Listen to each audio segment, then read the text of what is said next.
हम करेंगे हर मजलूम की हिमायत। बिस्मिल्लाहिर्रहमानिर्रहीम। अस्सलाम वालेकुम। मैं हूँ हुरैन फातिमा और आप देख रहे हैं हिमायती न्यूज़ HD चैनल। नजर डालते हैं आज की अहम खबरों पर।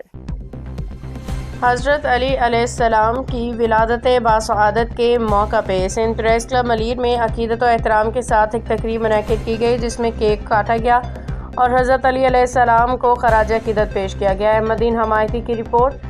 इस तकरीब में सिंध प्रेस क्लब के सदर Rashid Ahmed Kalhoro, general secretary Mohammad Salim Memon, senior नायब सदर तारिक संजरानी, आबिद आफरीदी, रब नवाज बलीदी, मोहम्मद इलियास अबड़ू, वजेश कुमार, सिकंदर अली जमाली, अकबर खान राहोजो, जलालुद्दीन महर, आसिफ अबड़ू, जहांगीर अबड़ू, इस्माइल मुगल, परवीन मुगल, अब्दुल करीम लस्कानी बलोच समेत बड़ी तादाद में सहाफ़ियों और समाजी रहनुमाओं ने शिरकत की।